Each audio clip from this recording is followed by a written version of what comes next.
नमो बुद्धाय। जय भीम, जय भारत, जय संविधान। भारतीय संविधान जिंदाबाद, भारतीय लोकतंत्र जिंदाबाद, भारत की महान जनता जिंदाबाद। तो नमस्कार, आप देख रहे हैं सजग संसार। हरियाणा के अंदर एक और पार्टी ने एंट्री मार दी। चंद्रशेखर रावण को कौन नहीं जानता, जिन्होंने यूपी के अंदर अभी फिलहाल एमपी बन करके, सांसद बन करके जो है एक तरफा जो माहौल बना दिया। क्योंकि बीजेपी पार्टी और जो इंडिया अलायंस का जो आपसी जो टकराव हो रहा था, उसके बीच में अपने आप को आकर्षित करने का काम किया चंद्रशेखर रावण ने।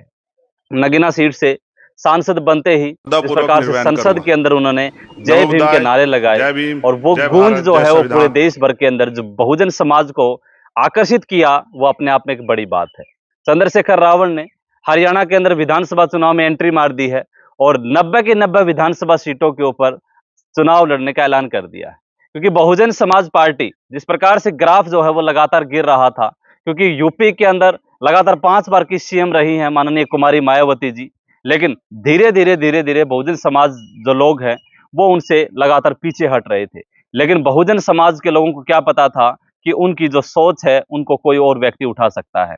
अंबेडकर वादी होने के नाते चंद्रशेखर आजाद जो रावण है वो अंबेडकर वादी हैं, अंबेडकर विचारधारा से जुड़े हुए हैं, काशीराम की विचारधारा से जुड़े हुए हैं। लेकिन उन्होंने जो दिल्ली के अंदर अभी फिलहाल हरियाणा के अंदर जो खिलाड़ियों को लेकर के अनशन हुआ था, उसके अंदर एक तरफा जो उन्होंने समर्थन किया था, वहां आकर के खिलाड़ियों को एक समर्थन देते हुए कहा कि अगर आपको किसी प्रकार की कोई आंच नजर आती है तो सबसे पहले मेरी तरफ नजर आएगी, अगर कोई गोली भी आपको छू जाती है तो सबसे पहले मेरे को छूती हुई नजर आएगी। उसी का माहौल, उसी का परिणाम जो है वो इस लोकसभा चुनाव के अंदर देखने को मिला। क्योंकि बजरंग पुनिया खिलाड़ी हैं, उन्होंने भी लाइव आकर के जो है वो उनके समर्थन के लिए लोगों से अपील की थी कि चंद्रशेखर रावण जी के लिए वोट की अपील की थी कि ज्यादा से ज्यादा वोटों से चंद्रशेखर रावण को विजयी बनाना है। क्योंकि जब 2014 के अंदर जो भीम आर्मी है उनका स्थापना हुई थी, उसी से लेकर के लगातार दलितों के ऊपर जो अत्याचार हुए हैं, उनके अगर सामने खड़े मिलते हैं तो चंद्रशेखर रावण मिलते हैं। एक रात एक बात के लिए उन्होंने कभी ये नहीं सोचा कि मैं इतनी दूर अपने दलित भाइयों के लिए जाना चाहता हूं। हरियाणा के अंदर जब उनको जरूरत पड़ी तो वो हरियाणा के अंदर आए हैं। हरियाणा के अंदर कई बार उन्होंने यहाँ पे आए और अपने बहुजन समाज के लोगों के लिए आवाज उठाई है। हरियाणा के अंदर नहीं, एमपी के अंदर कहूं, महाराष्ट्र के अंदर कहूं, यूपी के अंदर तो लगातार वो ग्राफ जो अपना लगातार बढ़ाते हुए जा रहे हैं। लेकिन उस चीज का फायदा कैसे मिल सकता है? क्योंकि 5 बार की सीएम रही कुमारी मायावती, जिस प्रकार से लोकसभा नतीजों के अंदर देखा गया, एक भी सीट जो है वो कुमारी मायावती जी की पार्टी जो है बहुजन समाज पार्टी नहीं जीत पाई थी। हरियाणा के अंदर जो वोट परसेंटेज था लगातार वो भी पीछे जा रहा था। लेकिन चंद्रशेखर रावण ने सोचा कि क्यों ना उसी चीज का फायदा उठाया जाए और बहुजन समाज के लोगों को भी लगा कि हाँ, बहुजन समाज पार्टी का अगर ग्राफ नीचे बढ़ रहा है तो आजाद समाज पार्टी जो है वो हमारे लिए कुछ बड़ा कर सकती है। 90 की 90 विधानसभा सीटों पर चुनाव लड़ने का ऐलान तो कर दिया है, लेकिन हो सकता है कि किसी पार्टी के साथ गठबंधन के अंदर आ सकते हैं। क्योंकि जब पहली बार किसी राज्य के अंदर वो चुनाव लड़ेंगे तो हो सकता है, क्योंकि यहाँ पे बड़ी बड़ी पार्टियां हैं, कांग्रेस पार्टी है, बीजेपी पार्टी है, इनेलो एक क्षेत्रीय पार्टी है, जसपा पार्टी है, आम आदमी पार्टी ने भी 90 की 90 विधानसभा सीटों पर चुनाव लड़ने का ऐलान कर दिया है। क्योंकि जो यूपी के साथ लगता क्षेत्र है, चाहे मैं बात करूं यमुनानगर की, यमुनानगर के अंदर भी बीएसपी का गढ़ रहा है, वहां वोट परसेंटेज मुस्लिम लोग जो है वो भी वहां पे ज्यादा हैं। इसी वजह से बहुजन समाज पार्टी को बहुत ज्यादा फायदा मिलता था। अंबाला के अंदर जो लोकसभा सीट है वो कहना चाहूंगा रिजर्वेशन होने की वजह से कभी एमपी की सीट जो है वो जीता करती थी। उस चीज का फायदा आजाद समाज पार्टी को मिल सकता है।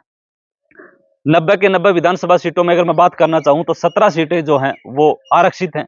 उन सीटों के ऊपर तो आजाद समाज पार्टी अपना जो उम्मीदवार जरूर उतारेगी।